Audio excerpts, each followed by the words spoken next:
E aí, me fala uma coisa, será que compensa ainda nós pregarmos o Evangelho?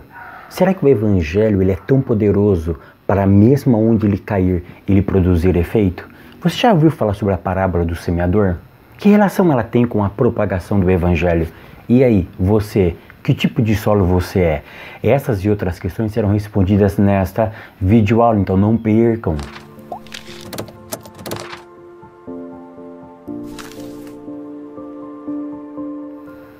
Oh, queridos, a paz do Senhor Jesus. Que bom estarmos aqui novamente no nosso programa semanal da Escola Bíblica Dominical para darmos sequência à nossa série de estudos bíblicos baseado no tema As Parábolas de Jesus. É isso mesmo, nós estamos falando sobre as parábolas de Jesus e hoje chegamos na segunda lição do quarto trimestre de 2018. Se você é novo por aqui, aqui do lado tem um botãozinho vermelho onde você pode fazer a sua inscrição nesse canal. É isso mesmo, se você é novo, o meu nome é Fábio Segantin, aqui do lado tem um botãozinho, clica aqui, se inscreva em nosso canal. Por quê? Porque tudo aquilo que eu posto você recebe em primeira mão. E não deixe também de ativar o sininho. Por quê? Porque além de se inscrever, o que eu posto, quando você assina o sininho, você recebe todos os meus vídeos, tá bom?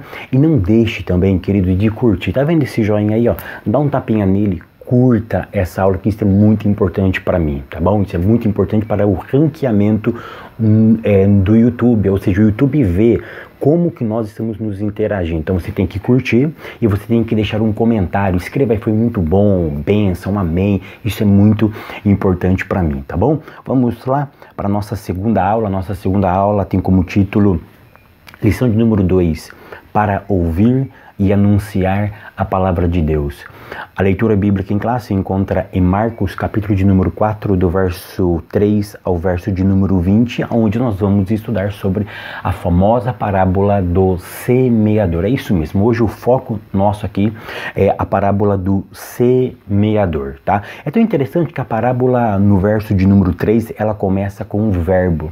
Ela começa com o verbo ouvir, né? Ela fala ouve. E aí ele começa então a sua parábola, ele começa então a sua narrativa com uma moral. Isso é muito importante para nós. Eu quero que você fique até o final, porque nós temos segredos. Olha, eu vou fazer uma leitura da parábola aqui, que eu tenho certeza que vocês nunca ouviram, ou a maioria de vocês nunca ouviram. Eu vou fazer uma leitura, eu posso falar assim, um pouco diferente da maioria das pessoas que já ouviram falar acerca dessa parábola, tá bom? Então vamos lá para a nossa introdução. Hoje iremos iniciar a nossa caminhada. Então hoje nós estamos iniciando a nossa caminhada nas parábolas, e a primeira parábola que vai inaugurar essa série de outras parábolas é a parábola do semeador. Por quê? Porque ela vai inaugurar um conceito. E qual é o conceito que essa parábola vai inaugurar? O conceito do reino de Deus. E daqui um pouco nós vamos discutir muito brevemente, mas com aprofundamento acerca do reino de Deus. Uma outra coisa que nós precisamos entender, que essa parábola, ela aparece nos evangelhos sinóticos. É claro que eu não preciso falar para vocês que o evangelho sinótico são 3. Quando eu falo evangelhos sinóticos, eu já subentendo dentro das Sagradas Escrituras que são os 3 primeiros evangelhos da Bíblia. Mateus, Marcos e Lucas. João está fora da palavra sinótico. Mas o que eu quero que vocês entendam é o seguinte, é que vocês peguem a moral da história da parábola do semeador. Tópico 1, interpretação da parábola do semeador. A importância de compreender. Presta atenção no que eu vou dizer aqui, ó.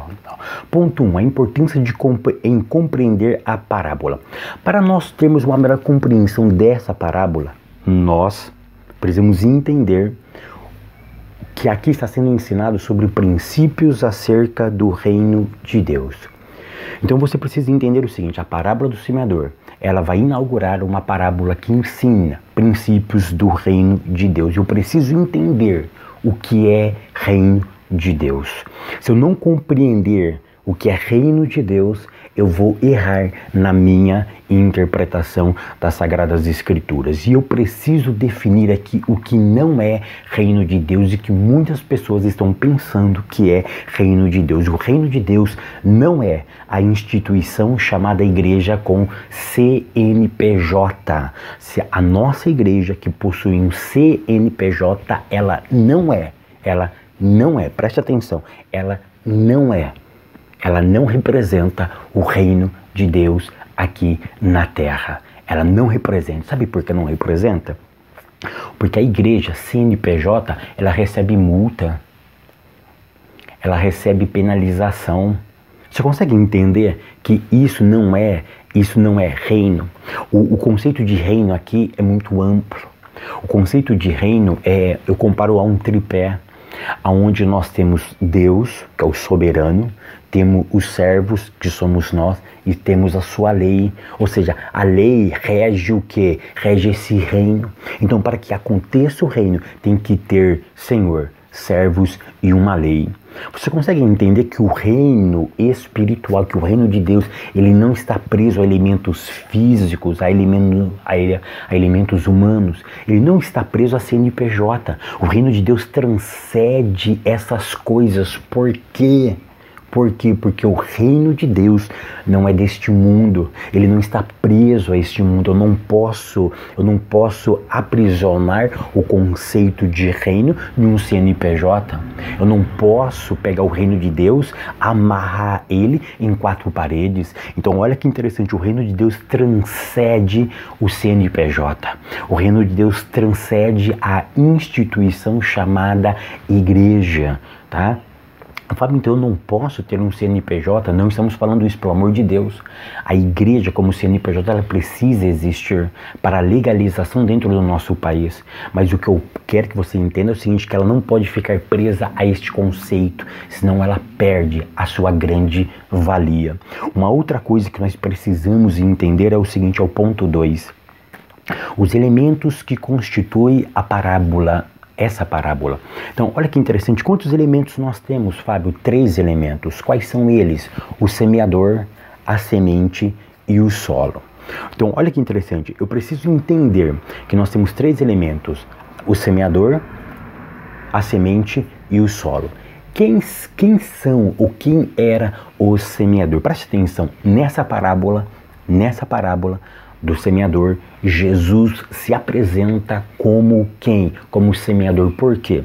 Porque ele está respondendo uma questão dos discípulos. Os discípulos estavam questionando acerca da propagação do evangelho. Que o efeito da propagação do evangelho não estava surgindo tanto efeito. E por isso que Cristo conta essa parábola. Então Cristo conta essa parábola justamente para quê? Para incentivá-los, eles nunca pararem de pregar o evangelho. Então quem é o semeador, Fábio? É o próprio Senhor Jesus Cristo. Preste atenção, ele foi o exemplo. Ele semeou a palavra, independentemente para quem iria ouvir a palavra. Ou seja, o objetivo era semear a palavra. E até hoje, quem são os semeadores? Somos nós. Aqueles que pregamos a palavra, aqueles que acreditamos na promessa do Messias de anunciar o Evangelho, estamos anunciando. Então nós que estamos anunciando hoje o Evangelho somos sim os semeadores dessa parábola. Então ela tem lições imprescindíveis para minha e para a tua vida, tá? O segundo elemento dessa parábola é a semente. Isso é fantástico, querido. Então olha só, ele saiu a semear. Ele semeou o quê? Uma semente. Semente fala do quê? Semente fala daquilo que vai gerar. Semente fala daquilo que vai procriar. Semente fala daquilo que vai reproduzir. Querido, presta atenção nessa. Semente fala daquilo que vai crescer. Eu não consigo fazer algo crescer se eu não plantar, se eu não começar algo pequeno. Presta atenção no que eu vou te dizer. Tudo para ser grande nasce pequeno. Então, olha que interessante, ele usa a palavra semente. Semente é algo pequeno e ela tem a capacidade de gerar algo grande. E ela tem a capacidade de gerar algo para si e para os outros. Isso é fantástico, querido. A semente que nós vamos semear, ela tem a capacidade de transformar a minha vida, mas ela tem a capacidade também de transformar outras vidas que se relacionam comigo. Então olha que interessante, eu preciso possuir a semente, porque a semente que eu jogo, que eu semeio, ela fica comigo também, porque eu não semeio tudo, uma parte fica comigo, e essa parte que eu vou semeando, ela tem a capacidade de gerar vidas em outras pessoas, e essas vidas que serão geradas terão a capacidade do quê? De ser abençoado através da minha vida. Então, o que é semente aqui, Fábio? A semente é o ensino das Sagradas Escrituras. É o ensino das Sagradas Escrituras. E eu sempre vou bater nessa tecla. Eu sempre vou bater nessa tecla que o que muda a igreja é o ensino. O que muda a igreja é o ensino sistemático da palavra de Deus. Não são palestras. Não são conversas jogadas fora em alguns minutos dentro da igreja. Não é autoajuda, não é mensagens motivacionais, não são trechos apenas hipotéticos que vão mudar a vida da igreja. O que muda a vida da igreja é o ensino sistemático da igreja. Observa que em Efésios capítulo 4, verso 11, quais são um dos 5 ministérios que Deus deu à igreja? Olha que interessante, Efésios fala 5 ministérios: apóstolos, profetas, pastores, evangelistas e professores, doutores, mestres. O problema é que nós não queremos ser chamados de professores dentro da igreja. Esse mestre, na verdade, a gente chama de pregadores, mas você consegue entender que é aquele que ensina a palavra de Deus, aquele que ensina. Então, olha que interessante, o ensinador, ele ganha um destaque dentro da igreja. Ele é um ministério dentro da igreja. Para quê? Para edificar a igreja, para basilar a igreja, para lançar fundamentos, na verdade, não para lançar fundamentos, para ele pegar o fundamento que já existe, que é Cristo, e basilar a igreja em cima desses fundamentos que já existem. Então, o ensino, ele tem a capacidade de realmente transformar a vida das pessoas. Então, por isso que ele saiu a semear. E aí nós temos o terceiro elemento, que é o solo. O que é o solo, Fábio? Eu nem vou me aprofundar, queridos, porque se eu for entrar dentro de cultura judaica, a semente não é somente a palavra. Olha que interessante, é só para apimentar vocês, tá bom? Só para apimentar. Se vocês quiserem, vem fazer o curso de teologia comigo, tá bom? Vou deixar aqui embaixo o link para vocês terem acesso a esse curso, meu WhatsApp, para vocês terem acesso a esse curso. Na cultura judaica, o que é semente? Semente é descendência. Olha que interessante, Israel é chamado de a semente do Senhor. É chamado de descendência. Dentro da cultura judaica, nos estudos rabínicos, a semente é Israel também, mas vamos deixar esse papo para outro dia, porque eu quero ater-me somente na lição. Nós temos o solo. O que é o solo, Fábio? O solo são as pessoas. Os solos eu classifico como a humanidade dentro da sua pluralidade, tá? Existem vários tipos de pessoas, então o solo vai representar o quê? Nós. O solo aqui não é terra. Olha que interessante, quando Deus cria Adão, olha como já estou me aprofundando. Adão em hebraico é o que? É Adam. Adam vem de Adamá. Adamá é terra vermelha. Você consegue entender que as pessoas são diferentes uma das outras? Então, nós temos esses 3 elementos da parábola. Ponto 3. Os diferentes tipos de solos infrutíferos. Nesse ponto o autor vai falar sobre os diferentes tipos de solo infrutífero. O primeiro tipo de solo é o solo asfaltado, porque a semente caiu num caminho duro, num caminho pavimentado. Se fosse traduzirmos para os dias de hoje, caiu no asfalto. E quando você pega uma semente, você coloca no meio do asfalto, tem jeito de ela frutificar? Tem jeito dela nascer sem estar em contato com a terra? Não tem, queridos. Então o que isso significa? Isso significa a improdutividade do que? Dessa semente. Então preste atenção no que eu vou dizer. Não é que a palavra de Deus é improdutiva. A palavra de Deus foi lançada, mas ela não encontrou algo para se conectar a ela. Quando ela não se encontra algo que se conecta com ela, ela não tem efeito, não porque ela não tem essa capacidade, porque o outro elemento não permitiu que ela fizesse essa conexão, porque ela é respeitosa, ela é generosa, ela é amorosa, ela é educada, ela não fura, tá? Isso é muito interessante. Então caiu em lugar pavimentado. Mas olha que interessante, nesse episódio é a única vez que aparece a palavra aves do céu. E o próprio Jesus interpreta quem são as aves do céu, é o diabo. O que eu quero que vocês pensem comigo é o seguinte, leve isso para a classe de vocês.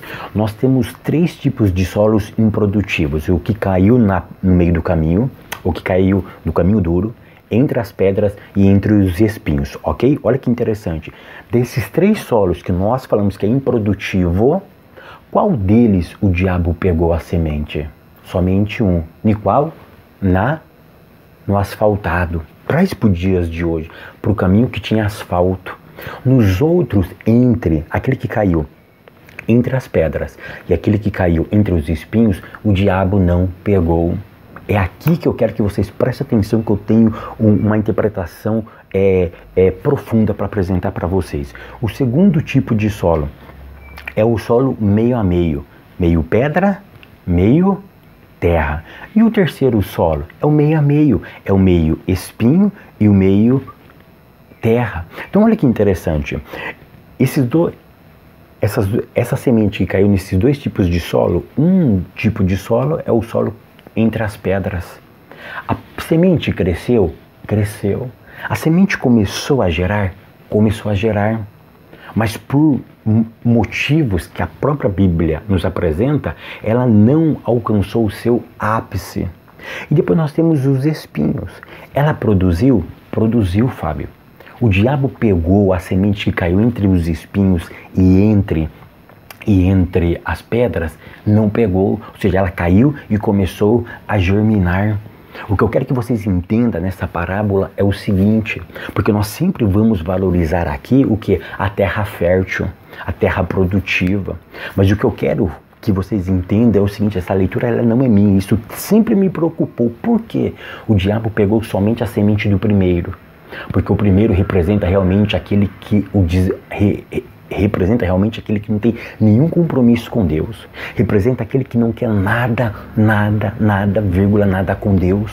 Mas a semente que caiu entre as pedras e entre os espinhos representa, sabe o quê? Aquela pessoa que está lutando para ter um relacionamento com Deus. Está falando sobre aquela pessoa que está lutando para se conectar com o Eterno. É aquela pessoa que foi para a igreja, mas ela fica olhando algumas coisas no mundo e isso a chama e ela fica dividida. Mas o texto em nenhum momento, porque isso é uma parábola, a ideia aqui sabe qual é a ideia? Qual é uma das morais dessa parábola? É o seguinte,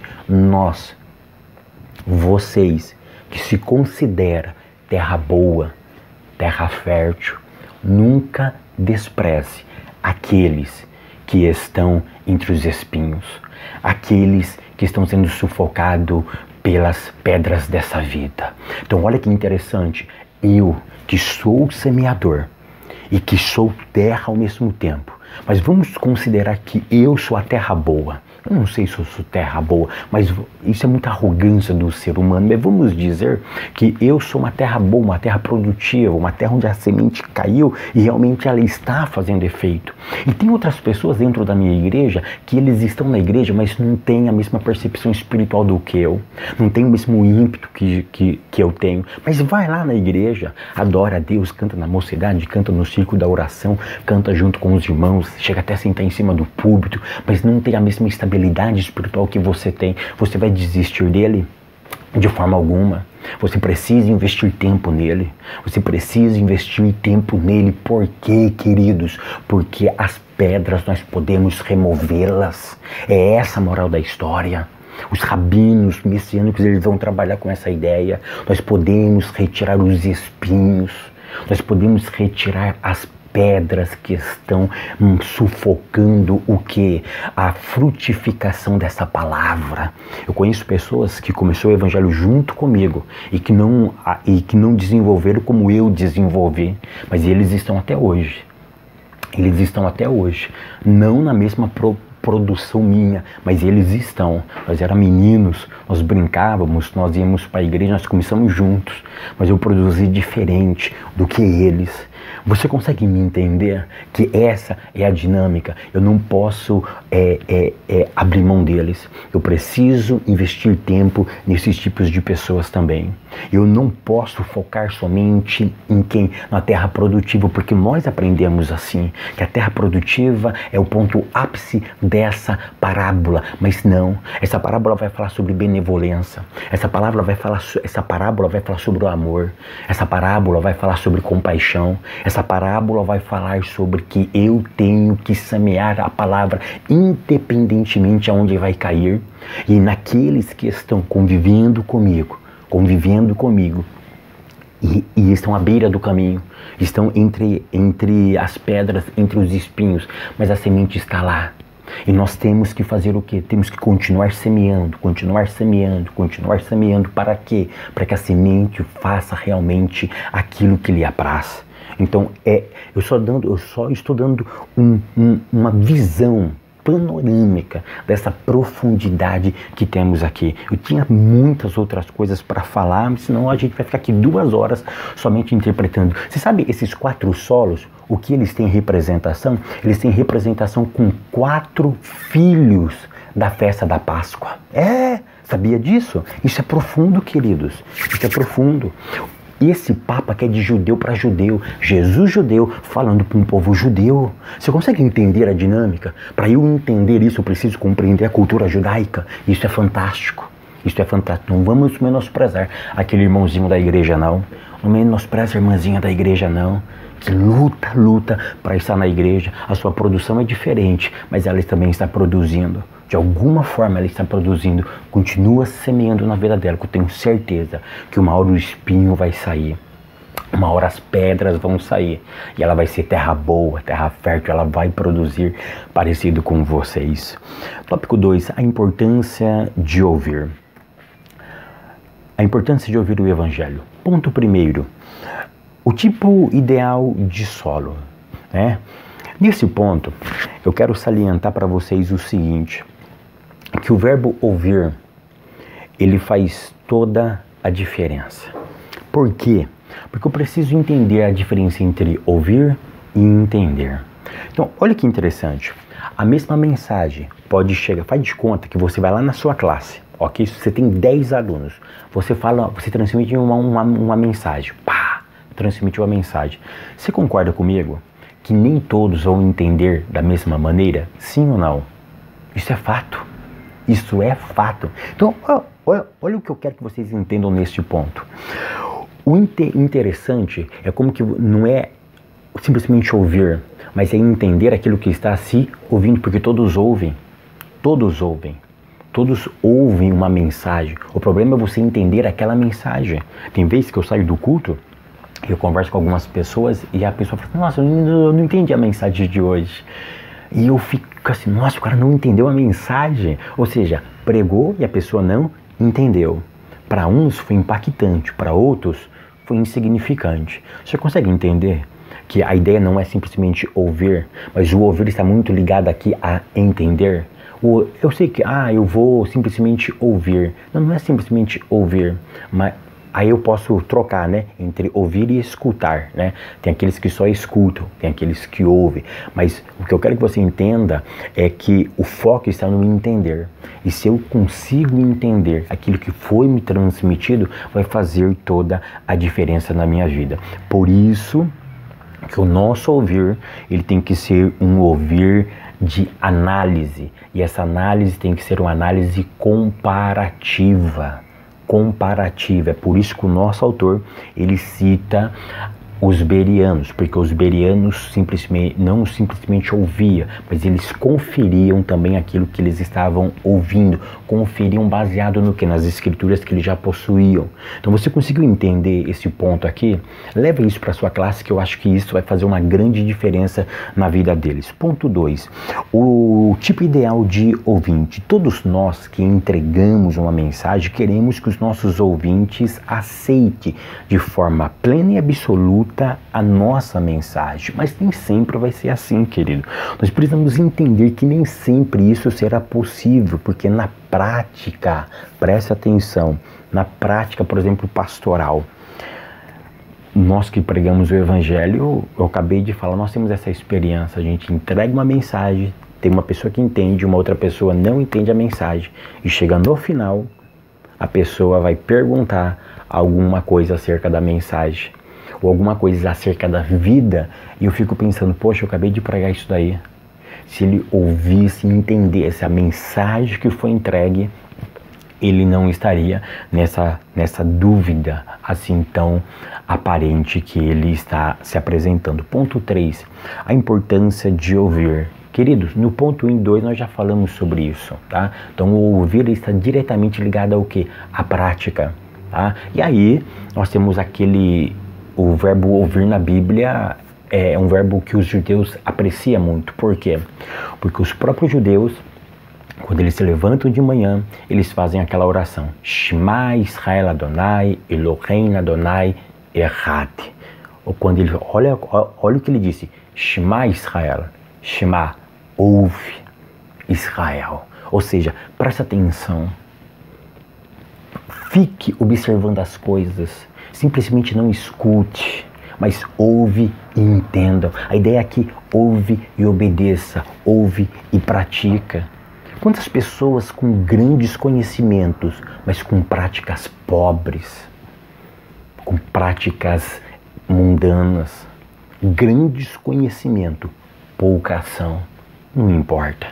O importante é você ter o conhecimento e praticar aquilo que você conhece. Tópico 3.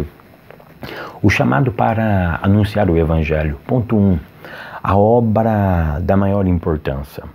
Querido, deixa eu dizer uma coisa aqui. Esses dias atrás eu fui ouvir um grande pregador. O cara tá no auge mesmo. E de tanto me insistir, eu fui numa igreja top e eu fui ouvir esse camarada. E eu não vou falar o nome dele aqui, mas ele é top, assim, ele é muito famoso. E ele falou uma coisa na mensagem que eu fiquei assim muito preocupado. E ele citou o papel do Billy Graham. E ele disse o seguinte: na verdade, a igreja não precisa mais pregar o evangelho. Eu fiquei ouvindo ele falar. Nós não precisamos mais pregar o evangelho, porque todo mundo aqui no Brasil já conhece quem é Jesus. E aí ele cita Billy Graham. Billy Graham já fez uma grande obra. Agora nós não precisamos mais pregar o evangelho que ele quis dizer, o Jesus, porque todo mundo conhece Jesus. O que ele estava querendo dizer era o seguinte: nós precisamos pregar agora. Eu também fiquei assim meio perdido, né? Ele falou assim: eu não preciso mais falar sobre Jesus. Mas então que evangelho que você vai pregar? Aí eu entendi que ele estava falando sobre o evangelho da mudança, o evangelho de prosperidade, um evangelho de você dar e receber, um evangelho que você tem que sair da pobreza, um evangelho que você não pode ficar doente, um evangelho onde você pode viver bem entre a sociedade, onde você pode ser um destaque. E ele focou nisso, porque o que ele quis dizer é o seguinte: porque Jesus já está muito desgastado. E se você chega falando, Jesus te ama, o cara vai te bater. Então você tem que levar um outro tipo de mensagem. Qual é a mensagem? Prosperidade. Você pode vencer, a sua empresa pode sair do vermelho. Eu fico muito preocupado porque o cara, como dizem por aí, ele é top da galáxia. O cara é number one. Eu tenho certeza que a maioria de vocês já ouviram uma mensagem dele e isso fico muito preocupado. Isso me preocupou muito porque ele está no auge realmente. E eu ouvi ele falando isso pessoalmente. E eu me levantei e saí.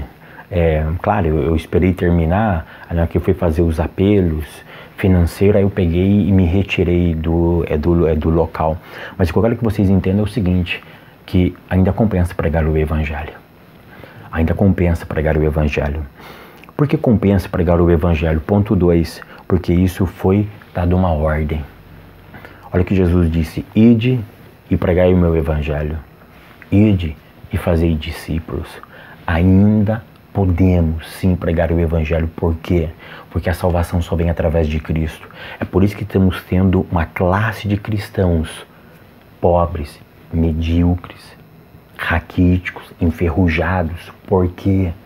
Porque foram ensinado um outro evangelho para eles. E Paulo diz, mesmo se um anjo do céu descer e anunciar um outro evangelho, além do que eu já tenho vos anunciado, seja amaldiçoado. Queridos, esses homens estão cometendo um erro gravíssimo. Porque o único nome capaz de salvar a humanidade chama-se Jesus. Mas o problema é que eles estão colocando uma roupagem em Jesus diferenciada. Pega Jesus e põe uma roupagem financeira nele. Põe uma roupagem medicinal nele. Põe uma roupagem emocional nele. Põe uma roupagem sociológica nele. E o que está acontecendo? O evangelho está sendo desfocado. Por quê? O que é evangelho? É uma boa notícia. E essa notícia é capaz de mudar a vida da sociedade. Por quê? Porque essa mensagem mudou a minha vida. Se essa mensagem mudou a tua vida, continue pregando o verdadeiro e autêntico evangelho de Deus. Porque não podemos adaptar o evangelho numa nova roupagem. O evangelho tem que ser simples e puro, como dizia C.S. Lewis. Tem uma frase muito bonita, eu gosto de Matthew Henry, que ele diz o seguinte: nós precisamos voltar ao bom e velho caminho. O velho que ele diz de forma muito poética e muito carinhosa. Que caminho é esse? Jesus Cristo é o caminho, a verdade e a vida. Eu gosto muito dessa frase dele. Nós precisamos voltar ao bom e velho caminho, que é o caminho da salvação, o caminho de Cristo. Tá? Ponto 3. A importância de pregar o Evangelho. Por que é importante nós pregarmos o Evangelho? Porque ele, o Evangelho, é a única ferramenta eficaz de levar o homem ao pleno conhecimento de Deus. Se eu não prego o Evangelho, se eu não prego a palavra Jesus, eu não posso ter vergonha de que Jesus cura, salva, batiza e leva o homem para o céu. O problema é que nós estamos tendo vergonha. Nós fazemos concentração para atrair o público com outro tipo de mensagem. Mas não falamos mais sobre o céu, sobre o inferno. Não falamos mais sobre a volta de Jesus. Não falamos mais sobre os princípios da igreja primitiva. O foco hoje é diferente. Mas eu e você não podemos perder o foco de que ele ainda continue salvando. Eu concluo essa mensagem dizendo o seguinte: pregue a palavra e ame aqueles que estão em desenvolvimento na obra de Deus, na sua congregação. Que o Eterno continue te abençoando, prosperando, te guardando, em nome de Jesus. E até semana que vem, querendo Deus. Queridos, eu queria mandar um abraço todo especial ao pastor Elias, tá? Elias, isso mesmo, de Angra dos Reis, da Assembleia de Deus, do Ministério Sul-Fluminense, que eu estive pregando no seu congresso em um final de semana desses e realmente foi muito abençoador. Pastor Elias, que o Eterno continue te abençoando, você, a sua esposa, as suas 2 filhas, tá? Que a sua casa continue sendo alvo da bênção de Deus, lá em Angra dos Reis, que lugar maravilhoso. Agradecer a Deus também pela vida do Elimauro que me fez o convite, através do pastor também, que já é um assíduo. Que Deus continue te abençoando, você, sua esposa. Lá em Angra dos Reis eu tenho muitos irmãos que me acompanham na igreja onde eu estive. Eu fiquei abismado de ver a quantidade de pessoas que já me viram na internet. Então que Deus continue realmente abençoando a vida de vocês. E vocês de Angra dos Reis recebam o meu carinho, o meu abraço, tá bom? Que Deus continue realmente abençoando a vida de vocês. Ei, e não esqueçam do Projeto Malaquias, tá bom? Aqui embaixo tem informações acerca do Projeto Malaquias. Que Deus continue abençoando a vida de vocês.